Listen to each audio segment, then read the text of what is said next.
பெரம்பலூர் அருகே அனுமதியின்றி வீட்டில் மது விற்றவரை தட்டி கேட்டவர் கொலை செய்யப்பட்ட சம்பவத்தில் 2 சிறுவர்கள் உட்பட 4 பேரை போலீசார் கைது செய்தனர். பெரம்பலூர் பாடாலூரைச் சேர்ந்த ஆனந்தகுமாரின் வீட்டின் அருகே வசிக்கும் சுரேஷ் அனுமதியின்றி மதுபானங்களை கள்ளத்தனமாக வீட்டில் வைத்தே விற்பனை செய்து வந்ததாக கூறப்படுகிறது. இரவு 10 மணிக்கு மேல் மது வாங்க வருபவர்கள் ஆனந்தகுமாரின் வீட்டிற்கு சென்று மது பாட்டில் கேட்பதால் ஆத்திரமடைந்த ஆனந்தகுமார் சுரேஷிடம் இதுகுறித்து பலமுறை முறையிட்டுள்ளார். ஆனந்தகுமார் காவல் நிலையத்திலும் புகார் அளித்துள்ளார். இந்த நிலையில் மீண்டும் ஆனந்தகுமாருக்கும் சுரேஷுக்கும் வாக்குவாதம் ஏற்பட்டு கைகலப்பாகியுள்ளது.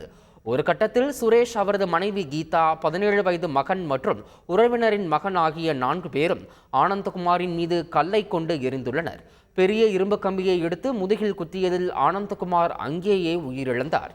கொலை சம்பவத்தில் ஈடுபட்ட சுரேஷ், கீதா மற்றும் 2 சிறுவர்களையும் காவல்துறையினர் கைது செய்தனர். நிலக்கோட்டை அருகே வீட்டு வாசலில் தூங்கிக் கொண்டிருந்த கூலி தொழிலாளி நள்ளிரவில் மர்ம நபர்களால் வெட்டி கொலை செய்யப்பட்ட சம்பவம் அதிர்ச்சியை ஏற்படுத்தியுள்ளது.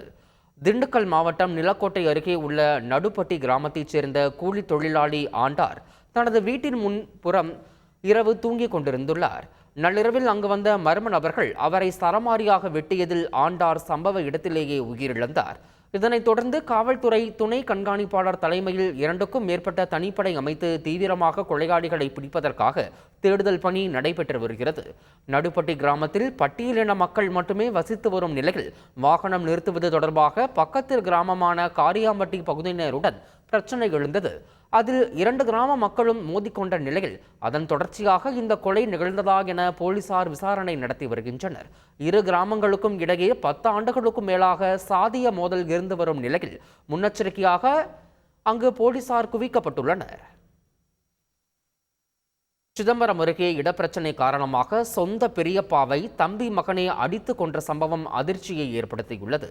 அருண்மொழி தேவன் ஊராட்சிக்குட்பட்ட மேலக்குப்பம் கிராமத்தைச் சேர்ந்த மாரிமுத்துவின் தம்பி செல்வ கணபதி மகன் ஆனந்தராஜ் என்பவருக்கும் பெரியப்பா மாரிமுத்துவுக்கும் இடப்பிரச்சனையால் வாக்குவாதம் ஏற்பட்டு சொந்த பெரியப்பா என்றும் பாராமல் ஆனந்தராஜ் மம்பட்டியால் மாரிமுத்துவை தாக்கியுள்ளார்.